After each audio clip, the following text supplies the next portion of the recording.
ఈ కలియుగంలో శని నుంచి ఎవరు తప్పించుకోలేరు. అయితే శనివారం రోజు చేయకూడని కొన్ని పనులు ఉన్నాయి. అవేమిటంటే శనీశ్వరునికి ప్రీతికరమైన రోజు ఈ శనివారం.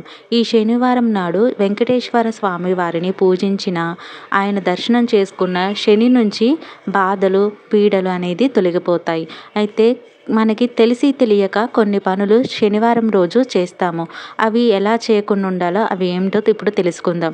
ముఖ్యంగా శనివారానికే అధిపతి ఆ శనిదేవుడు కాబట్టి శనిదేవుడు కావ్యంలో ఆ రోజు చాలా జాగ్రత్తగా పనులు చేయాలని పురాణాలు చెబుతున్నాయి ఆయన పురాణ గ్రంథంలో. అయితే శనివారం శనిదేవుడికి ఇష్టమైన నువ్వుల నూనె ఇంటికి తీసుకొని రాకూడదు. ఎప్పుడైనా సరే నువ్వుల నూనె కానీ హెయిర్ ఆయిల్ కానీ ఎవరి నుండి అప్పుగా కానీ తీసుకోకూడదు. అలా అని అప్పు చేయడం వల్ల అప్పులు పాలవుతాం అనమాట. శనివారం రోజు అప్పులు కూడా తీసుకోకూడదు, అప్పుగా నూనె కూడా తీసుకోకూడదు, అప్పుల నుంచి ఇవ్వకూడదు. కానీ శనివారం రోజు అప్పులు ఇవ్వచ్చు. ఎవరికైనా అప్పు మనం ఇచ్చేది ఉంటే వాళ్ళకి ఇవ్వచ్చు.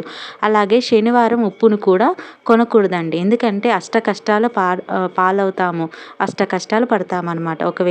ఒకవేళ తెలియక కొన్ని ఆ రోజు వాడకుండా ఉండాలన్నమాట. అవేమిటంటే శనివారం నాడు గుమ్మడికాయ, ఇనుము ఇంట్లోకి తీసుకొని రాకూడదు. గుమ్మడికాయ కూడా ఇంట్లోకి తీసుకురాకూడదు, ఇనుము అసలే తీసుకొని రాకూడదు. శనివారం నాడు చెప్పులు కూడా కొనకూడదు. ఎందుకంటే శనివారం రోజు ముఖ్యంగా ఇవి చేయకూడదు. ఇవి చేస్తే మాత్రం శనీశ్వరు నుంచి మనం ఆయన కావ్యంలో లెక్కించబడింది కాబట్టి మనం ఇలా చేస్తే శని నుంచి మనం అసలు తప్పించుకోలేము. ముఖ్యంగా ఇంకా ఎక్కువ బాధలు పడుతూనే ఉంటాము. కష్టాలు, నవ్వుల పాలు, అవమానాలు, పిల్లలు ఎదగకపోవటం, వ్యాపారంలో లాభాలను లేకుండా నష్టం జరగటం, ఇలా ఏదో ఒకటి మనకి వస్తూనే ఉంటుందన్నమాట.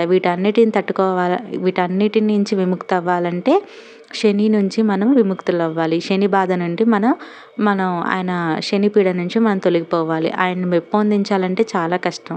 శనిదేవుడు ఎప్పుడైనా సరే ప్రతి మనిషి ధర్మంగా ఉన్నాడా, అతను ఏం చేస్తున్నాడు అనేదే చూస్తాం. మరి కాలం ఏం చేస్తుంది? పూర్వజన్మ ఈ జన్మలో నువ్వు చేసే కర్మఫలాన్ని బట్టి కష్టమైన సుఖమైన నీకు అందిస్తుంది అనమాట. అది ఎప్పుడైనా సరే వడ్డీ రూపంలో నువ్వు తీర్చాల్సిందే ఈ లోకానికి. మనం ఏది ఇక్కడ తీసుకొని పోలేము. ఈ వీడియో నచ్చినట్లయితే లైక్ చేయండి.